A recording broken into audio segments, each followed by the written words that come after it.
Serius? Halo Sobat Serius, gimana kabarnya hari ini? Semoga kalian selalu sehat dan semangat ya.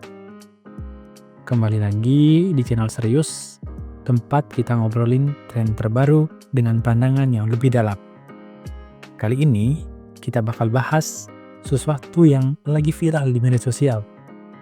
Dan ini dikenal dengan nama We Listen, We Don't Judge. Di satu sisi, kalimat ini terlihat sederhana, tapi ternyata punya makna yang luar biasa besar. Kenapa tren ini bisa booming? Apakah benar-benar membuat kita lebih baik? Atau justru ada sisi lain yang gak kita sadari? Oleh karena itu, yuk kita simak bareng-bareng. Sobat Serius, tren We Listen We Don't Judge ngajarin kita untuk jadi pendengar yang baik tanpa langsung menghakimi. Serasa sering gak sih kita mendengar cerita dari orang lain dan rasanya pengen banget kasih saran atau komentar. Tapi yang sering kita lupakan adalah bahwa apa yang mereka butuhkan mungkin bukan nasihat, melainkan ruang untuk didengar. Nah, ketika kita benar-benar mendengarkan, orang lain cenderung merasa lebih dihargai dan diterima, yang pada akhirnya bisa mengurangi stres mereka. Tapi ada beberapa hal yang perlu kita pahami lebih dalam. Mari kita lihat lebih jauh. Active listening dan psikologi. Pertama-tama, kita perlu memahami bagaimana psikologi melihat fenomena ini. Tren We Listen We Don't Judge nggak cuma viral loh Sobat Serius, tapi juga terkait erat dengan konsep psikologi yang disebut active listening. Jadi konsep ini bukan cuma soal mendengarkan secara fisik, tapi lebih kepada mendengarkan dengan perhatian penuh, tanpa interupsi, dan tanpa penilaian. Mengenai hal ini, para ahli mengatakan ketika kita benar-benar mendengarkan tanpa menghakimi, orang lain justru akan merasa dihargai dan diterima. Di dunia yang serba cepat ini, kita sering banget lupa untuk mendengarkan dengan baik. Kita lebih cepat memberikan opini, padahal mendengarkan dengan hati justru jauh lebih baik dan jauh lebih penting untuk membangun hubungan yang sehat. Namun, di balik hal positif ini, ada satu hal yang perlu kita perhatikan. Ada yang disebut dengan toxic positivity, yaitu ketika kita terlalu banyak memberi empati sampai-sampai kita mengabaikan kenyataan bahwa terkadang orang juga butuh masukan atau perspektif lain. Jadi, meskipun mendengarkan tanpa menghakimi itu penting, kita juga harus tahu kapan saatnya memberikan pendapat yang konstruktif. Sobat Serius, ini tentang keseimbangan, yaitu bagaimana kita mendengarkan dengan empati tanpa juga memberikan masukan yang membantu orang menyelesaikan masalah mereka.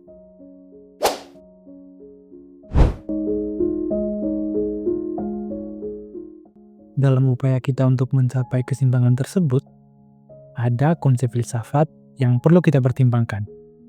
Konsep ini diberikan oleh Hans Georg Gadamer dalam karyanya yang berjudul Truth and Method, mengemukakan bahwa pemahaman sejati datang dari dialog yang bebas dari prasangka dan interpretasi yang menilai secara langsung. Ini tentu sangat relevan dengan tren We Listen, We Don't Judge. Kenapa? Karena pada dasarnya, mendengarkan bukan hanya soal menghindari penilaian, tetapi benar-benar berusaha memahami perspektif orang lain dalam konteks mereka. Dalam hal ini, Gadamer mengajarkan kita bahwa dialog yang terbuka dan tanpa penilaian memungkinkan kita untuk mencapai pemahaman yang lebih dalam tentang orang lain. Dan ini membuat interaksi kita jadi lebih bermakna.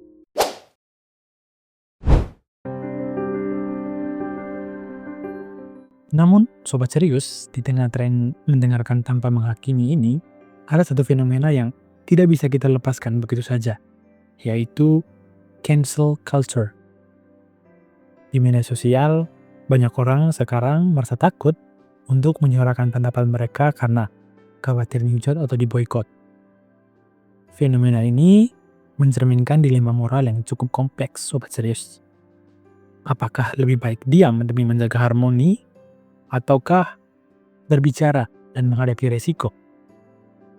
Nah, dalam kaitannya dengan hal ini juga, terdapat sebuah pandangan filsafat, khususnya teori utilitarianisme, yaitu tindakan terbaik adalah yang memberikan manfaat terbesar bagi orang terbanyak.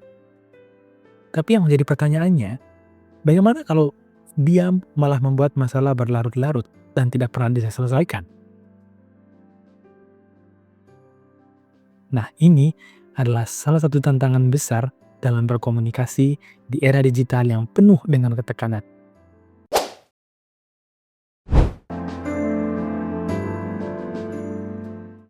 Sobat Serius, di luar persoalan individu, ada juga pandangan tentang dampak sistemik dari tren ini. Beberapa orang berpendapat bahwa media sosial sengaja mendorong kita untuk lebih ramah dalam tanda kutip di permukaan. Tapi di sisi lain, hal ini justru mengurangi keberanian kita untuk berpikir kritis dan berbicara jujur. Apakah ini benar atau hanya teori konspirasi? Nah, itu adalah diskusi panjang untuk waktu yang lain. Tapi yang jelas, dalam dunia digital yang serba terbuka ini, ada yang namanya tantangan besar untuk tetap jujur dan kritis tanpa takut dihukum. Pada akhirnya, tren "We Listen We Don't Judge" ini bisa jadi alat yang kuat untuk menciptakan lingkungan yang lebih suportif dan penuh empati. Tapi kita juga nggak boleh lupa bahwa ada kalanya jujur itu perlu, karena jujur tak selalu berarti menghakimi. Menyampaikan pendapat dengan penuh empati dan pemahaman bisa menjadi cara kita untuk memberikan kontribusi positif dalam hubungan antar sesama. Jadi Sobat Serius, gimana menurut kalian? Tren ini lebih banyak manfaatnya atau malah bikin kita susah jujur? Jangan lupa untuk share pendapatmu di kolom komentar ya. Dan seperti biasa, jangan lupa untuk like, comment, dan subscribe. Sampai ketemu lagi di episode berikutnya, hanya di Serius.